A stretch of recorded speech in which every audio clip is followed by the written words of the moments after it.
Pourquoi retourner? Parce qu'il appelle l'endroit où il a quitté ma maison. Alors, l'Esprit de Dieu m'a vraiment dérangé toute la nuit pour essayer de me parler de ce texte. Vous savez, bien aimé dans le Seigneur, le message de la grâce ne veut pas dire qu'il faut rester aveugle parce que la grâce est là.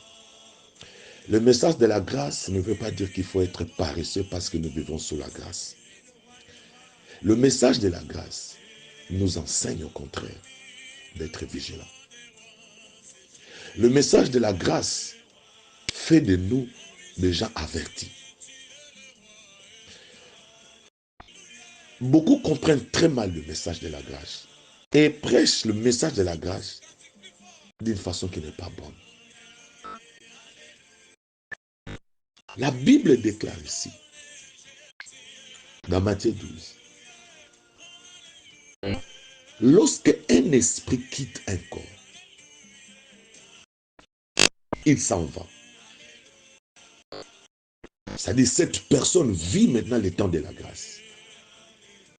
Parce que Jésus vient dans sa vie, Jésus libère la personne. Jésus rend la personne libre. C'est comme un voleur. Il a été arrêté, on le met en prison. Maintenant, la grâce présidentielle tombe sur ces grands voleurs. Le président le libère. Peu importe le niveau de crime que cette personne a pu commettre dans le passé.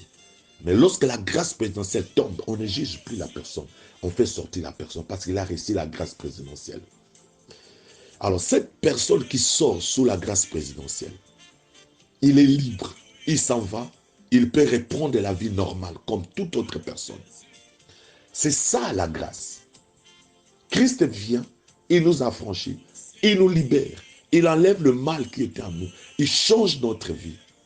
Mais écoute mon frère et ma soeur, cette personne qui a reçu la grâce, lorsqu'il s'en va dans la vie commune, il commet encore un autre crime, il fait encore notre bêtise, on va l'arrêter, on va le remettre dans la prison qui était sa maison.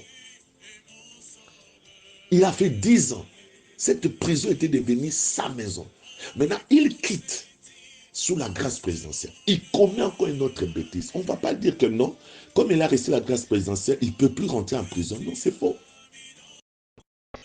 Même lui-même, le chef d'État dira, mais il n'est pas normal. Il a reçu la grâce, je l'ai gracié et il commet encore le même bêtise qu'il avait pu commettre des années passées. Eh bien, prenez-les. On va prendre cette personne, on va les remettre encore dans sa maison ancienne. C'est ce que ce passage de Matthieu 12 est en train d'expliquer en d'autres termes. Que toi qui étais libéré, les esprits mauvais sont quittés, ils sont partis. Mais attention, si tu n'entretiens pas cette maison, si tu ne prends pas soin de ta délivrance, de ta conversion, c'est-à-dire que tu n'amènes pas, tu ne remplaces pas par des pensées constructives cette maison qui a été libérée. C'est-à-dire tu ne bâtis pas cette maison, tu ne construis pas cette maison en méditant la parole, en mettant en pratique la parole de Dieu, en étant en harmonie avec le Saint-Esprit, que le Saint-Esprit prenne totalement contrôle de cette maison et que le Saint-Esprit commence à bâtir, à mettre le fruit de l'Esprit. S'il n'y en a pas, mon frère et ma soeur, la Bible dit, l'Esprit ira et il reviendra, il ne va pas te laisser. Parce que c'est sa maison. S'il revient, il trouve que toi, tu es dans la distraction totale. Il ne trouve rien qui peut l'empêcher d'entrer dans cette maison. La Bible dit, oh, ça c'est bien. Il va aller prendre encore 7 autres mauvais esprits et revenir. Et la Bible dit, la situation de cette personne sera beaucoup plus grave qu'avant. Mais j'aimerais vous aider parce que votre Dieu m'a mis à cœur de parler de ce sujet. Votre Dieu m'a mis à cœur d'entrer un peu en profondeur à ce qui concerne ce sujet. Je ne sais pas, Dieu veut parler à qui. Quand vous prenez maintenant Acte 5, le verset 1 à 16, on est en train de parler de Ananias et Saphira. Ces couples vivaient dans la communauté avec les autres. Ils ont vendu leur terrain. Et maintenant, l'argent qu'ils devaient amener dans la communauté, selon les consentements, ils se sont arrangés dans la communauté, vous vendez, vous menez tout l'argent ici, nous allons partager pour soutenir la communauté. Et ils ont voulu mentir. Le problème qui a contribué à leur mort n'était pas parce qu'ils ont vendu le terrain et qu'ils n'ont pas donné l'argent. Non, ils n'ont pas donné la totalité de l'argent. Le problème qui a contribué à leur mort, parce qu'ils ont menti. Le fait d'avoir menti, ils ont cru qu'ils ont menti à Pierre. Ou ils ont menti à Dieu. C'est pourquoi Pierre dit, pourquoi Satan a-t-il rempli votre cœur? Dans d'autres versions, on dit, pourquoi Satan s'est emparé de votre cœur? Retenez bien, pourquoi Satan s'est emparé de votre cœur? C'est très important. Donc, à cause de cela, Satan a pris contrôle de leur cœur. Et il leur a donné l'esprit de mensonge. Il dit, vous ne pouvez pas donner la totalité. Il faut mentir, donner une partie. Et c'est ce qui a contribué à la mort. Donc, si nous prenons ces deux versets, nous les mettons ensemble, qu'est-ce que nous pouvons conclure? Nous pouvons conclure que la délivrance n'est pas la fin en soi. La grâce n'est pas la fin en soi. Mais ce qui est très important, il faut veiller. Il faut veiller, il faut chercher à maintenir votre délivrance. Il faut veiller avec la grâce que vous avez reçue. De telle manière qu'il n'y ait pas une force étrangère qui peut venir de l'extérieur et avoir l'influence sur votre marche chrétienne. C'est pourquoi le thème que j'ai voulu partager avec vous, c'est les choses à éviter pour maintenir ta santé spirituelle. Il y a des choses que nous devons éviter pour maintenir votre santé spirituelle. Si vous voulez grandir, vous voulez aller de gloire en gloire, vous devez éviter, il y a certaines choses que vous devez faire attention, vraiment attention à cela, pour éviter que l'ennemi ne puisse pas trouver l'opportunité, puisse trouver une porte d'entrée, afin qu'il puisse s'emparer, ou afin qu'il puisse prendre le contrôle de votre cœur et vous conduire maintenant dans des situations catastrophiques. Oui, la grâce est là. Oui, on t'a libéré de prison. Mais si tu vas dans la vie communautaire, tu commences à commettre des dégâts, on va te retourner encore en prison. Quand l'esprit mauvais sort, nous devons prendre soin. Nous devons prendre soin, nous devons contrôler tout ce que nous sommes en train de faire. La grâce ne veut pas dire que nous sommes devenus libres. Jésus-Christ est mort à la croix de Golgotha pour nous. Nous pouvons faire tout. Il nous a rachetés. Il n'y a plus de condamnation. Oui, ces messieurs-là, graciés par le chef de l'État, il n'y a plus de condamnation à ce moment-là pour ce monsieur. On l'a libéré. Mais lorsqu'il commet encore des dégâts, il y a la condamnation qui tombe encore. On les remet. Je vais vous donner quelques points, quelques éléments, nous allons en parler, qui peuvent être le point de contact, le porte d'entrée, et que l'ennemi peut revenir encore dans votre vie et détruire complètement votre vie. Vous amener à des échecs, ou vous amener même à la mort. Vous conduire même à la mort. Bien-aimés, nous devons faire très attention. Le premier élément que j'aimerais vous parler, qui peut vous connecter avec le diable, qui peut remplir votre cœur de mauvaises pensées, de mauvaises choses, de mauvaises décisions, de mauvaises orientations. Toi qui as été libéré, toi qui as été racheté, toi qui vis sous la grâce. Mais maintenant, tu commences à te comporter sans avoir un esprit que je dois faire attention parce que les esprits qui ont quitté ma vie là, les mauvais esprits, j'avais une mauvaise vie. Par exemple, dans mon passé, j'étais peut-être un voleur, j'étais un assassin, j'étais un grand coureur de jupons, j'étais dans les fétiches, j'étais méchant, j'étais ceci, j'étais ceci. Il y a beaucoup de choses mauvaises. Ça, c'était des esprits qui étaient en toi. Ton corps était comme l'air maison. Maintenant que tu reçois le Seigneur, ils sont partis. Mais ils ne sont pas partis pour partir. Ils sont partis avec une vision de retourner. C'est là où les enfants de Dieu ne comprennent pas. Ils ne partent pas pour partir. Ils partent avec une vision de retourner.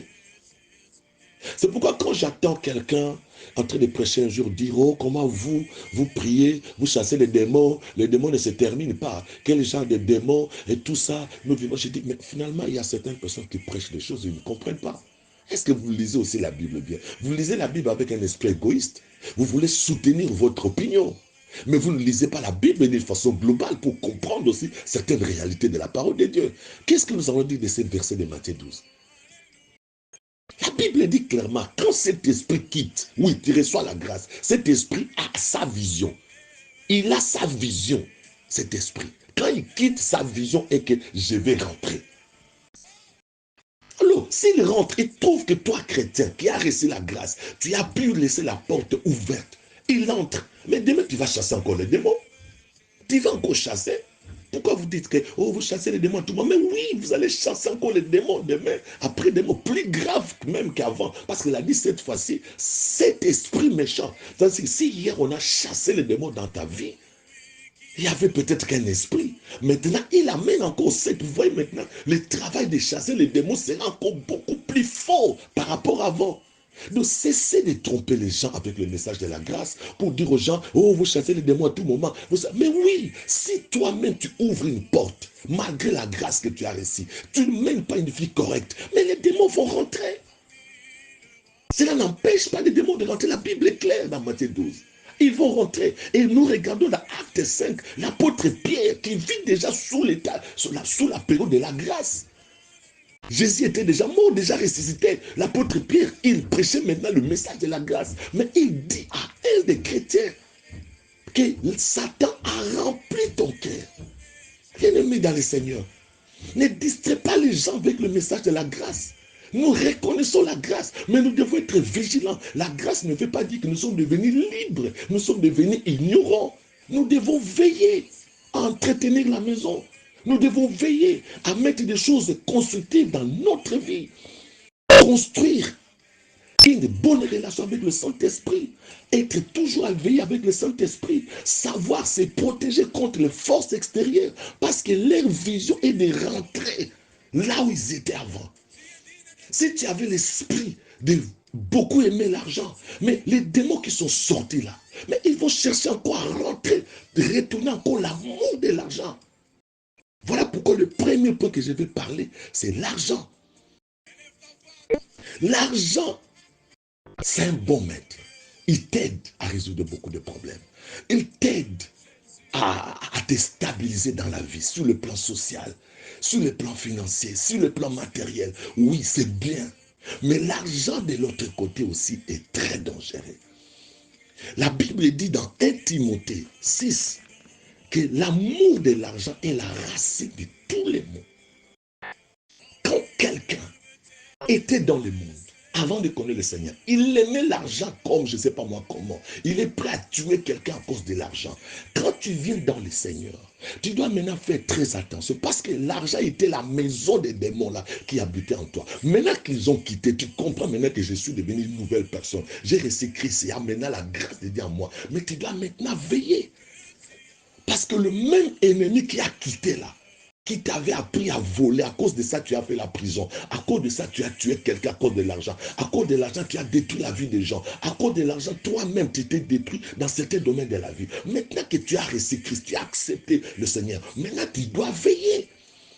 Parce que les démons là, qui était là en toi, qu'on appelle Mammon, le dieu de l'argent, qui a quitté, il ne va pas quitter pour partir, il va chercher à rentrer dans sa maison, parce qu'il appelle ça ma maison. Je vais retourner dans ma maison, bien aimé. J'aimerais attirer votre attention. Les démons qui quittent nos vies, qui partent, ils considèrent l'endroit où ils étaient, c'est sa maison. Imagine-toi si tu es propriétaire d'une maison. Quand tu viens devant ta maison, tu ne négocies pas parce que c'est ta maison. Tu frappes les portails qu'on ouvre parce que c'est ta maison. Et quand lui il revient avec un esprit autoritaire que j'étais là-bas. C'est là où j'étais logé. Vous m'avez chassé, pourquoi? C'est ma maison. Vous comprenez? Donc, nous devons faire très attention. L'argent est très, très, très dangereux. Vous savez, dans Matthieu 27, si vous lisez, Judas a trahi Jésus à cause de l'argent. Le pièce d'argent qu'on lui a donné, 30 pièces d'argent, il a vendu Jésus à cause de l'argent. Et quand il a vendu Jésus à cause de l'argent, il s'est rendu compte que ce que je fais, ce n'était pas bon. Cet homme était innocent. Mais à cause de l'amour de l'argent, à cause de l'amour de l'argent, il a trahi le Seigneur. Et quand il s'est rendu compte que ce n'était pas juste, il a voulu aller remettre cet argent auprès des sacrificateurs. Et ils ont dit non, on n'en a plus besoin. Et comme lui aussi savait que je n'ai plus aussi besoin de ça, il a jeté cet argent devant eux. Et il est parti. Parce que pour lui, il savait que je n'ai pas besoin aussi de cet argent. Tu n'en as pas besoin. Oui, tu n'en as pas besoin, d'accord. Mais tu as vendu quelqu'un à cause de l'argent. Tu as contribué à la mort de quelqu'un à cause de l'argent. Maintenant que tu t'es ressaisi, mais tu t'es ressaisi, c'est trop tard. Ça devient trop tard maintenant. Tu vois, tu t'es ressaisi, oui, ça devient maintenant trop tard. Bien-aimé dans le Seigneur. Et cet argent a été appelé l'argent du sang. L'argent du sang. Laissez-moi vous dire quelque chose. L'argent nous aide, mais l'argent peut détruire toute ta vie. La cupidité de l'argent, l'égoïsme de l'argent, des comportements irresponsables que quelqu'un peut afficher à cause de l'argent, peut complètement te disqualifier de ta course. Quand vous n'avez pas la maîtrise de l'argent, bien aimé, vous êtes prêt à tout faire. Je me reste ce matin, je ne sais pas pourquoi Dieu a voulu que je parle de ce message. Je crois que Dieu veut parler à quelqu'un. Dieu veut parler à une sœur. Une sœur qui n'a que le seul moyen pour vivre. Il vit que dans la cupidité de l'argent auprès des hommes. Une sœur qui vend son corps pour avoir l'argent. Un frère qui ment à la longueur de la journée pour gagner de l'argent. Tu es devenu un garçon de course pour faire du mal à d'autres personnes afin que tu gagnes de l'argent. Tu marches avec le poison dans ta poche parce qu'on t'a donné une mission d'exécuter quelqu'un pour que tu gagnes l'argent. Tu exécutes cette personne et pour qu'on te paye l'argent. Judas a eu cet argent. Il n'a pas pu utiliser cet argent. Il est allé se pendre. L'argent, c'est un grand point de contact qui peut détruire la vie d'un enfant de Dieu qui a reçu Jésus. Tu as reçu la grâce, mais si tu ne fermes pas cette porte, si tu ne cherches pas à grandir, à être au-dessus de l'amour excessif de l'argent. Je parle bien de l'amour excessif de l'argent. De l'amour incontrôlé de l'argent. Nous tous, on a besoin d'argent. Nous tous, nous cherchons l'argent. Mais il faut avoir la maîtrise par rapport à l'argent. Si l'argent devient comme un Dieu, parce que la Bible dit clairement, l'amour de l'argent fera que tu puisses haïr l'autre. Dans Matthieu 6, le verset 24. Où tu aimeras l'un, où tu haïras l'autre. C'est-à-dire, quand tu as trop l'amour de l'argent, même Dieu, tu peux le trahir. Et tu vas aimer Maman, qui est l'amour de l'argent. J'aimerais parler à quelqu'un ce matin. Nous aimons l'argent, nous tous. Mais aie un esprit de contrôle. Quand tu commences à aimer l'argent d'une façon excessive, tu es prêt à tuer, tu es prêt à te prostituer, tu es prêt à détruire même ta vie chrétienne, tu es prêt à trahir Jésus à cause de l'argent. Bien-aimé, sache-le très bien que l'enfer est devant toi. Vous savez, l'argent aujourd'hui est en train de détruire la vie de beaucoup de gens. L'argent peut être un moyen de transfert.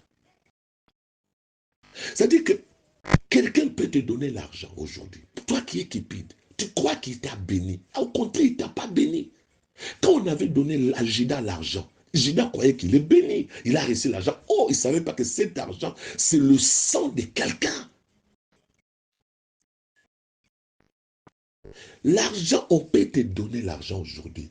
C'est un argent qu'on te donne. C'est l'argent pour détruire ta vie. C'est un point de contact.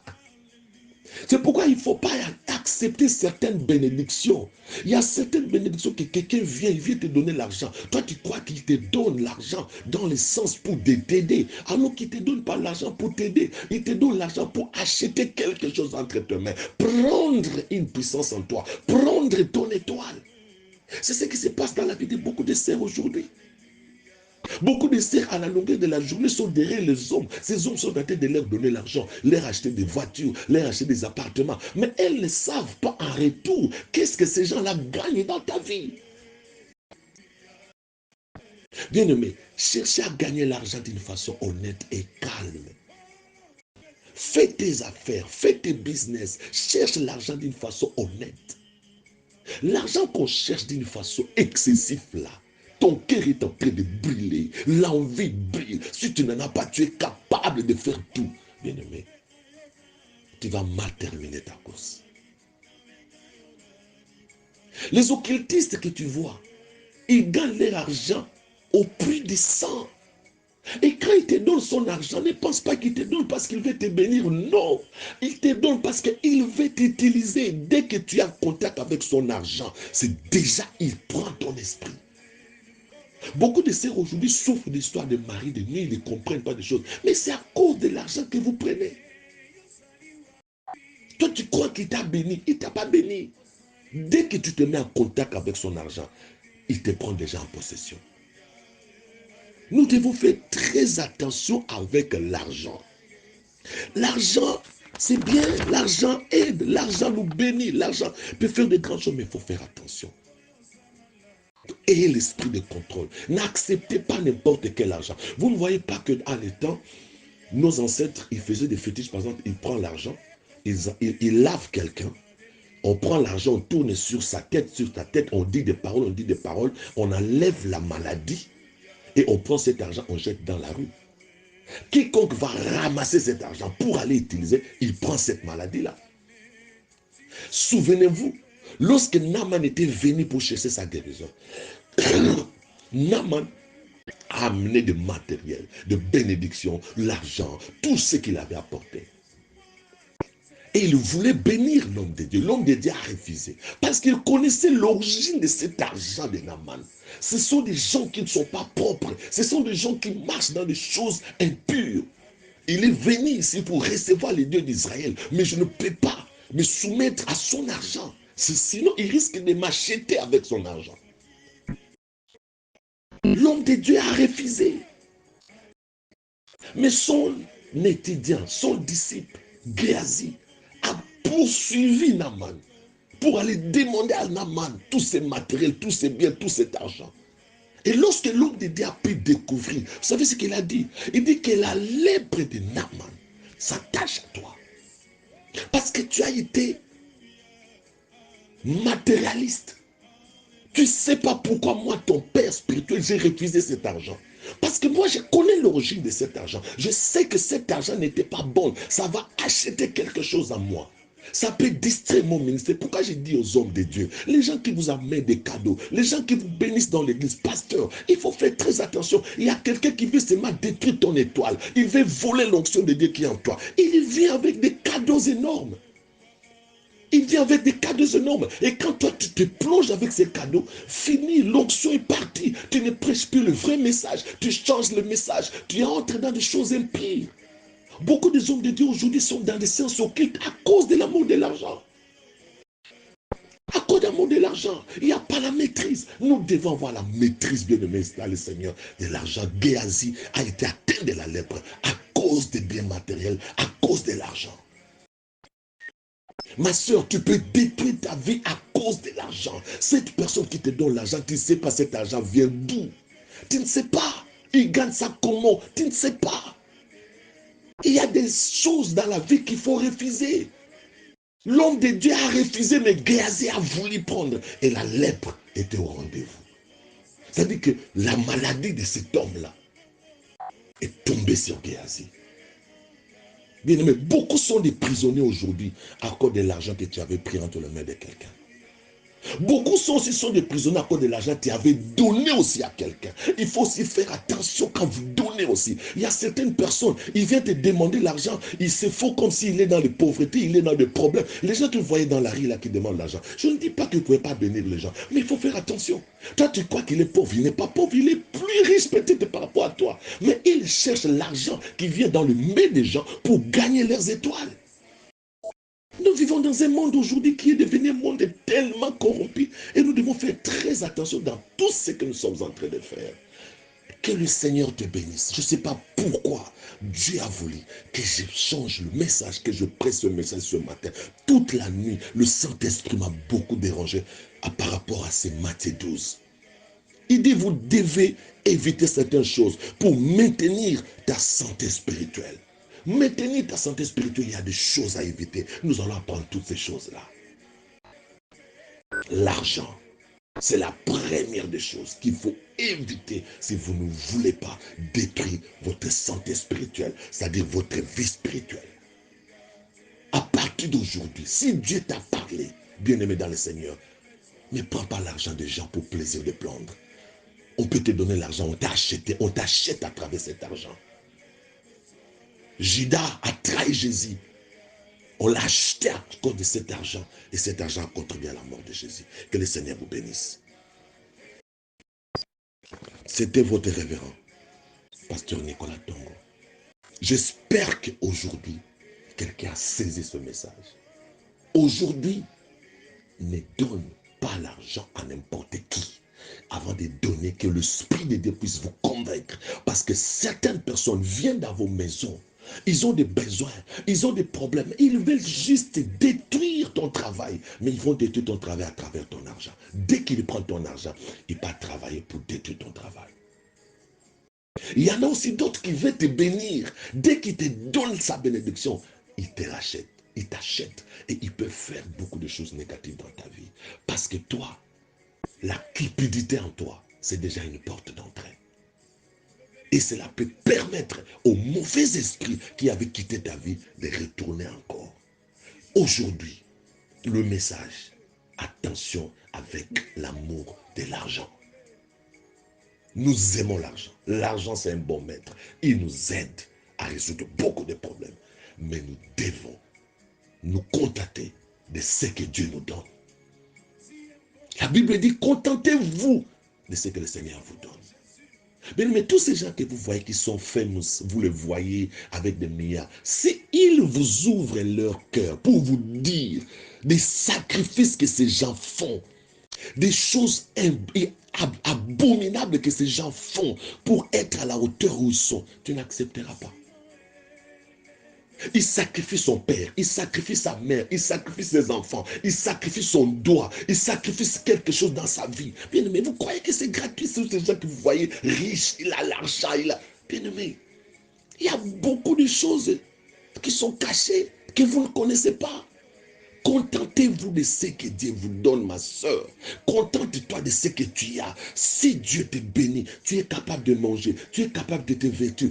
Accepte. Si tu es aussi dans des moments difficiles, accepte. Il y a un temps pour toutes choses. Il y a le temps que Dieu viendra te visiter. Il va te bénir. Il va changer ta situation. Pour les moments, si tu passes des moments difficiles, accroche-toi à ces dieux. Accroche-toi à ces dieux. La grâce est là. La grâce va te visiter un jour. Et la grâce changera quelque chose dans ta vie. Mais ne te plonge pas avec des raccourcis à cause de l'amour de l'argent. Ne te plonge pas à faire du mal à quelqu'un à cause de l'amour de l'argent. Que le Seigneur bénisse quelqu'un qui a écouté ce message ce matin. Dieu parle à toi, uniquement à toi. Ton Dieu m'a réveillé. Ton Dieu a changé le message ce matin. C'est pour toi. Et moi, nous devons